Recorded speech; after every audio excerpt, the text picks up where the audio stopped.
जब किसी हादसे में इंसान की कोई हड्डी टूट जाती है तो ज़माना क़दीम में जड़ी बूटियों और अदवायात के ज़रिए टूटी हुई हड्डी को जोड़ा जाता था, लेकिन आजकल जदीद तरीक़े इलाज से अस्पतालों में हड्डियों को जोड़ने का काम किया जा रहा है। जिस्म की किसी भी टूटी हुई हड्डी को सही तरीके से जोड़ना रिस्क का काम है। अक्सर ये शिकायत सुनने में आती है कि जदीद तरीक़े इलाज और ऑपरेशन के बाद हड्डी सही तरीके से जुड़ नहीं पाई। इस तरह ये उम्र भर के लिए तकलीफ और ऐब की वजह बन जाती है। जिस्म को सहारा देना, जिस्म के अहम आज़ा की हिफाजत करना और जिस्म को हरकत के काबिल बनाना इंसानी जिस्म में हड्डियों की ये खुसूसियात होती हैं। इसके अलावा हड्डियाँ खून के सफ़ेद खलियात बनाती हैं और जिसमें मादनियात ख़ास तौर पर कैल्शियम को महफूज रखती हैं। इन तमाम खुसूसियात की वजह से सेहतमंद और मजबूत हड्डियाँ सेहतमंद ज़िंदगी गुजारने के लिए इंतहाई ज़रूरी हैं। इंसानी जिस्म में आमतौर पर 206 हड्डियाँ होती हैं, जबकि छोटे बच्चों में 306 हड्डियाँ होती हैं, जो एक दूसरे से जुड़कर 206 हड्डियों में तब्दील हो जाती हैं। मजमूई तौर पर इंसान का वजूद हड्डियों से कायम है। शोलापुर का अय्यर ऑर्थोपेडिक सेंटर व फिजियोथेरेपी क्लिनिक टूटी हुई हड्डियों को जोड़ने में काफ़ी महारत रखता है और कामयाब ऑपरेशन के लिए बहुत मशहूर है। अय्यर ऑर्थोपेडिक सेंटर व फिजियोथेरेपी क्लिनिक शोलापुर का निहायत कदीम पुराना सेंटर है, जहां महाराष्ट्र के अलावा कर्नाटक के सरहदी बॉर्डर इलाकों के मरीज इलाज के लिए आते हैं। ऑपरेशन के बाद भी हड्डियों के सही ना जुड़ने के कई केसेस अय्यर ऑर्थोपेडिक सेंटर में आते हैं और दोबारा इलाज व ऑपरेशन के जरिए हड्डियों को सही जोड़ा गया है।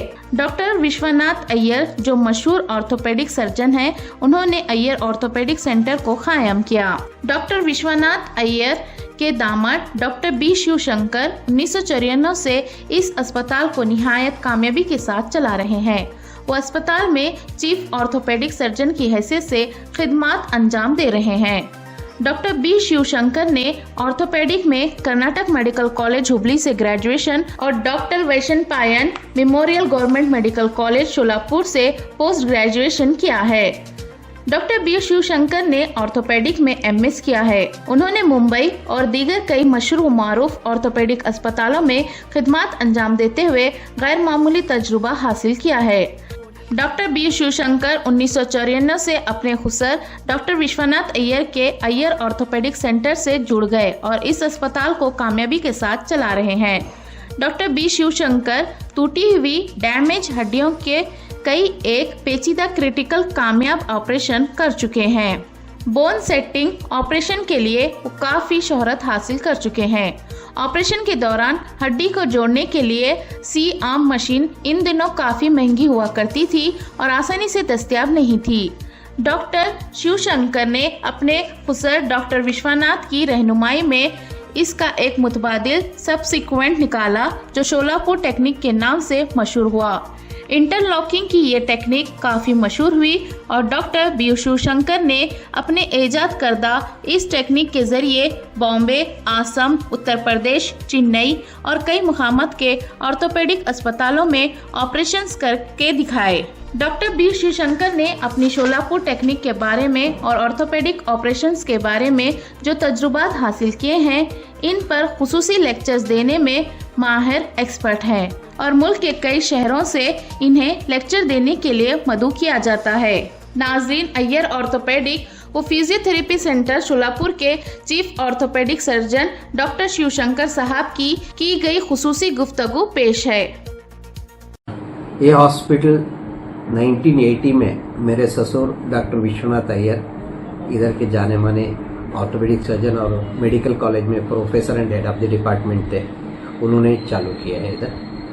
अभी मैं इधर 1992 यानी 33 बरस से इधर काम कर रहा हूँ जी। ये हॉस्पिटल का नाम काफ़ी मशहूर है, तो महाराष्ट्र के अलावा और स्टेट से भी लोग आते हैं। हाँ, ये बॉर्डर में रहने की वजह से कर्नाटक और आंध्रा के लोग काफ़ी आते हैं इधर, और सोलापुर तो ऐसे मेडिकल के लिए काफ़ी फेमस है जी। तो और मैं कन्नड़ भी बोल सकता हूँ, इसलिए कन्नड़ का ड्रेनेज बहुत है इधर। वाड़ी, शाहबाद, चितापुर, दंडोती, गुलबर्गा, बसवा कल्याण, सब जगह से इधर पेशेंट आते हैं, क्योंकि कन्नड़ बात करने की वजह से एक पेशेंट दूसरे को भी बोलता है डॉक्टर कन्नड़ में बात करते हैं, इसलिए वो भी एक एडवांटेज है। ऑपरेशन करते हो कभी आपको कोई कैसा फील होता है? ये देखिए, हम एक बार ऑपरेशन करने के लिए डिसाइड करें तो हम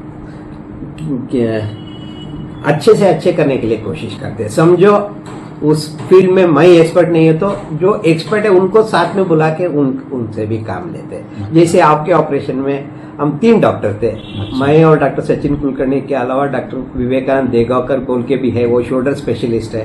क्योंकि मेरे हाथ से वो समझो रॉड नहीं गया तो वो प्लेट डालने के लिए उनको भी मैं बैकअप में रखा था, वो भी मुझे मदद की है। सो ये तो हम पेशेंट के हित में जो भी करने का है वो करते हैं। ये क्रिटिकल केसेस कैसे रहते हैं, उसको कैसे हैंडल करते हैं? पहले हम काफी करते थे, आजकल काफी बड़े बड़े हॉस्पिटल आ चुके हैं, इसलिए क्रिटिकल केसेस हम ज्यादा हैंडल नहीं करते। और ये सिंगल स्पेशलिटी हॉस्पिटल होने की वजह से हमारा भी लिमिटेशंस रहता है, क्योंकि हमारे पास 24 घंटा डॉक्टर नहीं रहते, या किसी डॉक्टर को आउटसोर्स करने के तो वो आके इधर देखना पड़ता है, इसलिए हम एकदम ज्यादा क्रिटिकल केसेस को एंटरटेन नहीं करते। तो ये पहले ज़माने में तो ऐसा नहीं होता था, इलाज अब तो बहुत एडवांस हो गया है। बराबर तो है, आजकल मेडिकल ट्रीटमेंट बहुत एडवांस हो चुका है, इसकी वजह से हम अच्छा ट्रीटमेंट भी दे पाते हैं, और उससे की वजह से थोड़ा कॉस्ट भी बढ़ गया है। प्राइवेट ट्रीटमेंट में स्पेशली कॉस्ट भी बढ़ गया है। तो इसमें फॉरेन कोलैबोरेशन भी कुछ है क्या?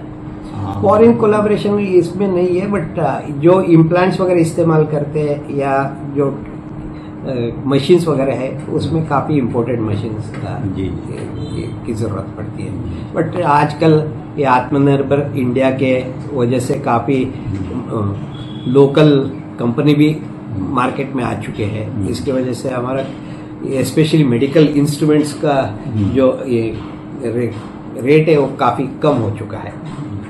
आदमी को जब कोई एक्सीडेंट हो जाता है तो उसको हड्डी कहीं टूटती क्या भी, तो इमीडिएट क्या करना चाहिए आपके? हो सके तो उतना हलचल नहीं करना चाहिए, क्योंकि वो मूवमेंट करने से उनको दर्द होता है। वो उसी समझो हाथ का हड्डी कट हो गया तो उधर एक ये बोर्ड या कुछ लगा के बांध के रख देने का, बट टाइट भी बांधने का नहीं है। और वो जितना जल्दी हो सकता है उतना जल्दी आप किसी डॉक्टर के पास लेके जाने का, क्योंकि आजकल तो डॉक्टर्स सब कोने कोने में मिलते हैं, इसलिए वो कुछ प्रॉब्लम नहीं, आप तुरंत ले सकते हैं। ज़्यादातर जो पेशेंट्स रहते हैं वो रोड एक्सीडेंट्स के ही रहते हैं काफ़ी। आजकल रोड एक्सीडेंट के रहते, इसके लिए भी काफ़ी चीज़ है, रीज़न है। जैसे खड्डे बढ़ गए हैं और अचानक रास्ते में स्पीड ब्रेकर लगा देते जो अनसाइंटिफिक रहता है, और उसके वजह से गाड़ी उड़ जाती है, वो एक वजह है। और दूसरा, लेडी जो स्कूटर के पीछे बैठते हैं उनका पल्लू या साड़ी पीछे के व्हील में अटक जाता है, वो उससे गिर जाते हैं। और जो बैठने का तरीका है वो उसके वजह से भी वो अनस्टेबल बैठे रहते हैं, वो भी कभी जोर से ब्रेक वगैरह मारे तो गिर जाते हैं। एक्चुअली पिलियन राइडर्स का ज्यादा नुकसान होता है जो मोटरसाइकिल के एक्सीडेंट। ये डॉक्टर साहब गाड़ियां चलाते हैं, लोग पीछे भी बढ़ते हैं, तो बहुत से लोग स्पीड चलाते तो उनको रीढ़ की हड्डी का प्रॉब्लम होता है।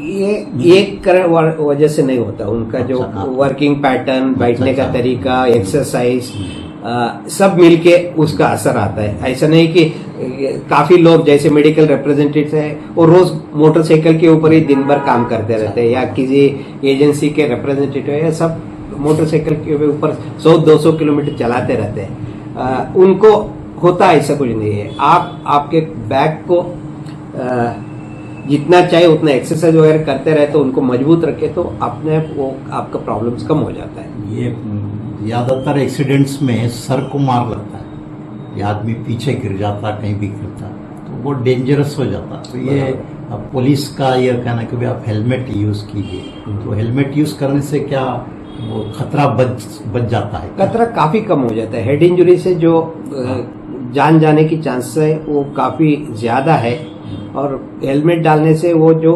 गिरने के बाद जब ऊपर से गिरते वो सिर के ऊपर ही गिरते मेजॉरिटी ऑफ द टाइम, इसके वजह से वो हेड इंजरी की वजह से जान जाने की खतरा ज्यादा रहता है। बट हेलमेट डालने से नेक प्रॉब्लम हो सकता है, बट जान तो बच सकती है। ये सबसे डेंजर पोजीशन क्या रखी जो किसी भी इंसिडेंट में या हाथ टूटा, सबसे खतरनाक सिचुएशन क्या रखी? यानी सर को मार लगा या कहीं नाजुक जगह मार लगता है? नहीं, सिर को मार लगने का या रग को, नस को, जो स्पाइनल कॉर्ड को मार लगने का, ये सीवियर इंजरी है। इसकी वजह से आपका हाथ और पैर का ताकत चला जाता है, उसके वजह से वो जन्म भर अपंग रह जाते हैं, वो सीरियस इंजरी है। डॉक्टर साहब, मैंने सुना है कि आप लेक्चर्स वगैरह भी देते हैं या आप एसोसिएशन वगैरह से भी जुड़े हुए हैं क्या? मैं और मेरे ससुर डॉक्टर विश्वनाथ अय्यर 90 के आसपास एक टेक्निक डेवलप किए, उसको Solapur technique of interlocking nailing बोल के बोलते। तब वो जो मशीन था, सिया मशीन, जो एक्सरे ऑपरेशन का टाइम में हम देख सकते हड्डी को तुरंत, वो मशीन बहुत महंगा था और अवेलेबल भी नहीं था तब। तो उस टाइम में हमने सोलापुर टेक्निक ऑफ इंटरलॉकिंग बोल के एक प्रकार का हड्डी का ऑपरेशन करने का टेक्निक डेवलप किया। और टेक्निक इतना फेमस हो गया क्योंकि हर जगह में वो सियाम तब नहीं रहता था। अभी सोलापुर में ही पहले हमारा हॉस्पिटल में आया 1989 में। 90s में सोलापुर में गिन चुन के 2 या 3 थे, अभी सब ऑर्थोपेडिक हॉस्पिटल में है, बट तब बहुत महंगा रहता था। तब ये टेक्निक इतना फेमस हो गया, हम भारत भर सब जगह ऑपरेशन करके दिखाए। जैसे पीजीआई चंडीगढ़ में किए, देन सब जगह कोयम्बतूर में किए, बेंगलुरु में किए, बेंगलुरु में सेंट जॉन्स हॉस्पिटल में किए, देन चेन्नई में विजया हॉस्पिटल में किए, कलकत्ता में किए, छोटे छोटे शहर में भी किए, जैसे अकलूज, इन गुलबर्गा में भी किया हूँ मैं, बसवेश्वर हॉस्पिटल में किया हूँ और केबीएन में भी किया हूँ। तो काफ़ी जगह में हमने एक ऑपरेशन वगैरह करते रहे। और इसमें तब जो इंटरलॉकिंग नेल मिलता था इम्पोर्टेड, वो वेस्टर्न स्टैंडर्ड के लिए, जैसे यूरोप के या अमेरिका के लोगों के लिए हड्डी के लिए बनाया गया जो रॉड्स वगैरह थे, वो हमारे इंडियन जो रॉड बोन रहता है वो छोटा रहता है, उसके अंदर नहीं जा पाता था। और हमने उसको थिकनेस बढ़ा कम करने की वजह से वो प्रॉब्लम बहुत काफी हो गया, जैसे नेल बेंड होने का, नेल टूटने का, ये सब प्रॉब्लम था। वो डिस्कस करने के लिए हमने एक एसोसिएशन चालू किए, national association of interlocking surgeons बोल के। इंदौर में 2000 में किए, ये एसोसिएशन फॉर्म किए। 2001 में बेंगलुरु के सेंट जॉन्स हॉस्पिटल में जब वर्कशॉप किए, उधर ये एसोसिएशन को मान्यता दिया गया। मैं फाउंडर सेक्रेटरी, जॉइंट सेक्रेटरी बना, डॉक्टर अय्यर फाउंडर प्रेसिडेंट बने, और डॉक्टर रजत वर्मा बोल के है, अभी वो आजकल, पहले इंदौर में रहते थे, आजकल वो लंदन में रहते हैं, वो जॉइंट वो सेक्रेटरी बने थे। उसके थ्रू हमने काफ़ी वर्कशॉप भी किए हैं। आज सब बरस, हर बरस कॉन्फ्रेंस भी चलता है। 2016 में सोलापुर में किया था मैंने, और अभी लास्ट ईयर ही पहलगाम में किए थे 2024 में सितंबर महीने में। अभी इस नेक्स्ट मंथ सितंबर 12, 13, 14 को हम कोयम्बतूर में गंगा हॉस्पिटल में कर रहे हैं। 23rd नेशनल कॉन्फ्रेंस है, नेशनल एसोसिएशन इंटरलॉकिंग सर्जन्स का। और इसके अलावा मैं महाराष्ट्र ऑर्थोपेडिक एसोसिएशन के सब लेवल में काम कर चुका हूँ। एग्जीक्यूटिव कमेटी मेंबर था, देन वाइस प्रेसिडेंट बना, देन 2015-16 में मैं प्रेसिडेंट भी बन चुका था। और सोलापुर में ये तीसरा 3 लोग ऐसे प्रेसिडेंट हुए हैं, जैसे डॉक्टर अय्यर, उसके बाद मैं, अभी रिसेंटली लास्ट ईयर डॉक्टर कोटाडिया बोल के, उन्होंने भी महाराष्ट्र ऑर्थोपेडिक एसोसिएशन के प्रेसिडेंट बने हैं। इसके अलावा मैं इतने काम करने के वजह से या इतना लेक्चर वगैरह देने के वजह से लोग मुझे इंडियन ऑर्थोपेडिक एसोसिएशन के प्रेसिडेंट के लिए खड़े होने के लिए बताए। मैं 2018-19 में वो इलेक्शन भी लड़ा और चुन भी गया। 2021 कोविड के टाइम में मैं इंडियन ऑर्थोपेडिक एसोसिएशन का प्रेसिडेंट था, जिसका 16,000 मेंबर्स है ऑल ओवर इंडिया, उसका मैं प्रेसिडेंट बन चुका हूँ। और कोविड के टाइम में कम से कम 2400 जूम मीटिंग अरेंज किए थे मैंने थ्रू द एसोसिएशन। तब तो जाना आने का तो मुश्किल था, इसकी वजह से काफ़ी लेक्चर्स वगैरह ऑनलाइन बना कर चुके हैं। ये हमारा प्रेसिडेंटशिप का जो 2021 में इस सोलापुर में पहले बार कोई किसी नेशनल एसोसिएशन के प्रेसिडेंट बने हैं, वो भाग्य मेरे नाम पे आया है। और कोई अवार्ड्स वगैरह भी मिले हैं क्या? काफ़ी मिलते रहते हैं। मैं अभी तक 35 ओरेशन दे चुका हूँ। ओरेशन बोले तो किसी चीज़ के ऊपर बोलने का बहुत बड़ा मान रहता है। किसी कॉन्फ्रेंस में एक रहता है, एक या ज़्यादा से ज़्यादा 2 ओरेशन रहते हैं। वैसे अभी तक मैं 35 ओरेशंस दे चुका हूँ। नादरीन अस्सलाम वालेकुम रहमतुल्लाहि व बरकातहू। अल्लाह तबारक व तआला के हुजूर मैं सजदा शुक्र बजा लाता हूँ कि अल्लाह तबारक व तआला ने मुझे सेहतयाबी की नेमत से सरफराज फरमाया। एक नागहानी हादसे में दाएं हाथ में मेरे फ्रैक्चर आ गया था। मेरे दाएं हाथ की टूटी हुई हड्डी को जोड़ने के लिए ऑपरेशन ज़रूरी था।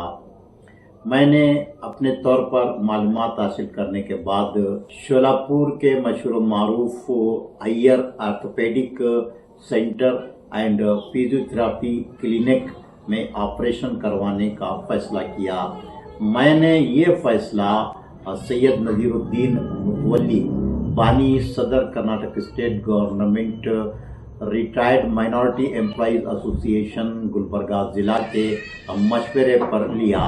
Iyer orthopaedic centre and physiotherapy Sholapur पहुंचने के बाद मुझे अपना फैसला सही लगा। Doctor B Shivashankar chief orthopaedic surgeon, doctor Sachin Kulkarni orthopaedic surgeon से तफसीली गुफ्तगू करने के बाद मुझे इत्मीनान हुआ कि मेरा दाएं हाथ जो बहैसियत सहाफ़ी, बहैसियत जर्नलिस्ट बहुत ज़्यादा अहमियत रखता है, ऑपरेशन के बाद ठीक हो जाएगा।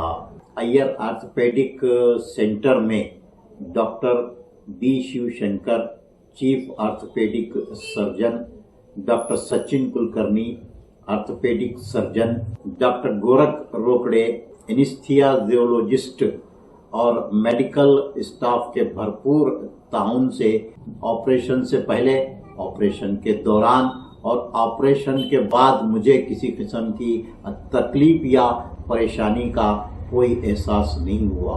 डॉक्टर्स और मेडिकल टीम के हुस्न सलूक, गुड और कोऑपरेटिव एटीट्यूड को आधा इलाज बल्कि इलाज की कामयाबी की जमानत कहा जाता है।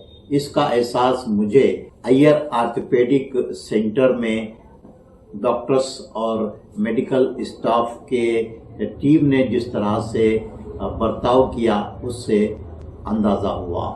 यहाँ डॉक्टर्स और मेडिकल टीम मरीजों के साथ मुकम्मल केयर और प्रोफेशनलिज्म के साथ काम करते हैं।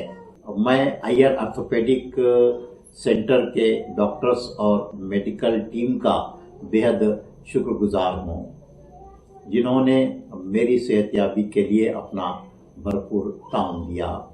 साथ ही मैं उन तमाम अहबाब और बेईखाओं का भी बेहद शुक्रगुजार हूँ, जिन्होंने व्हाट्सएप और फेसबुक पर अपनी जानिब से नेक तमन्नाओं और दुआओं का इजहार किया। मैं उन तमाम अहबाब का भी शुक्रगुजार हूँ, जिन्होंने फ़ोन के ज़रिए मेरी खैरियत दरियाफ्त की। और मैं अपने उन तमाम मुखलिस अहबाब का भी बेहद शुक्रगुजार हूँ, जिन्होंने मेरी सेहतयाबी पर खुशी का इजहार किया और शालपोशी गुलपोशी करते हुए अपने खुलूस का इजहार किया। उन तमाम अहबाब और मुखलिसीन जिन्होंने मेरे साथ बेपनाह मोहब्बत और खुलूस का इजहार किया, मैं समझता हूँ कि यही मेरे लिए अपनी हयात का सबसे बड़ा सरमाया है।